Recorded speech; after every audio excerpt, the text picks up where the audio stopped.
ચહેરાથી અજાણ છું, ઓળખ તો લખાણ છું, ખિસ્સા રહ્યા છો ખાલી, શબ્દોની તો ખાણ છું. સતાવ નહીં હંમેશ મને, ખીજું તો રમખાણ છું, રણ મધ્યે શોધું રસ્તો, ચાલુ તો હલાણ છું.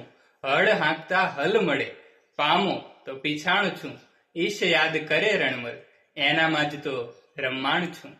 રણમલ સિંધવ દ્વારા રચિત આ કાવ્ય કવિની પોતાની ઓળખ અને અસ્તિત્વને સુંદર રીતે રજૂ કરે છે.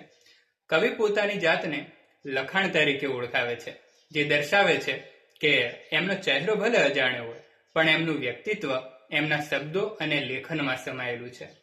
તેઓ પોતાને શબ્દોની ખાણ ગણાવે છે, જે તેમની આંતરિક સમૃદ્ધિ દર્શાવે છે. કવિ ચેતવે છે કે જો તેમને સતાવવામાં આવે તો તેઓ રમખાણ પણ બની શકે છે. તેઓ જીવનના સંઘર્ષોમાં રસ્તો શોધે છે અને હળ હાંકતા હલ મળે પંક્તિ દ્વારા કવિ પરિશ્રમનું મહત્વ સમજાવે છે અને કહે છે કે જો કોઈ એમને ઓળખવાનો પ્રયાસ કરે તો તેઓ દુનિયામાં એક ખાસ ઓળખ બનીને ઉભરી શકે છે.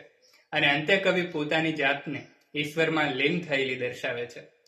આ કાવ્ય કવિની આત્મ ઓળખ, સંઘર્ષ, શક્તિ અને આધ્યાત્મિકતાનું એક સુંદર અને ગહન ચિત્ર રજૂ કરે છે. તો મિત્રો, આશા છે કે આપને આજનો આ વિડીયો ગમ્યો હશે. ગમ્યો હોય તો લાઈક કરો, શેર કરો અને સંત ખૈયાજી સાહિત્ય કલાવૃંદ ચેનલને સબસ્ક્રાઇબ કરો.